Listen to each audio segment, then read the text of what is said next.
बीजेपीचे खास कार्यकर्ते, त्यांना तिकीट दिलं नाही. 30 वर्षापासून आज ते पक्षासाठी, पक्ष उभारीसाठी कार्य केलं आणि आज त्यांना तिकीट डावलून त्यांच्यावर दबाव आणत होतोय. आम्ही सकाळपासून त्यांना कुलूप लावून त्यांना कोंडून ठेवलं, मध्ये माघार घ्यायची नाही आणि लढायचं असा हा निश्चय आम्ही केलेला आहे. तरी त्यांना कोणत्या प्रकारचा दबाव सकाळपासून चालू आहे, पक्षाचं चालू आहे, तर आमिष दाखवले जाते, पण ते कोणत्या आमिषाला बळी पडणार नाही.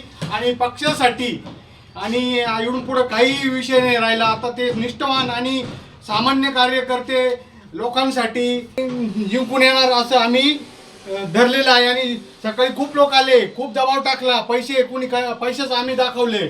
असं ह्या गोष्टी निष्ठावान कार्यकर्ते जे असतात ते त्यांना बळी पडत नाही. आणि इकडून पुढे कार्य केलेले असेच लोकांना लोक निवडून देतील. आणि आम्ही एक पॅनल तयार करायचं ठरवलं. त्याच्यानंतर आम्ही तो पॅनल तयार करणार आणि एकनिष्ठ लोकांसाठी पुढं निवडणूक लढवणार आणि जिंकून येणार. आणि आम्ही त्यांना माघार घेऊन देणार नाही. आम्ही कुलूप लावून घेतलं, त्यांच्या गाडीची चावी घेतली. बाकीचे कार्यकर्ते खूप चावी त्यांना सकाळच्या धरून पुढंच बाहेर पडून दिलेलं नाही. एकूण कार्यकर्ते मी कार्यकर्त्यांना म्हणून तुम्ही जा, एकदम अन्याय झालेला आहे.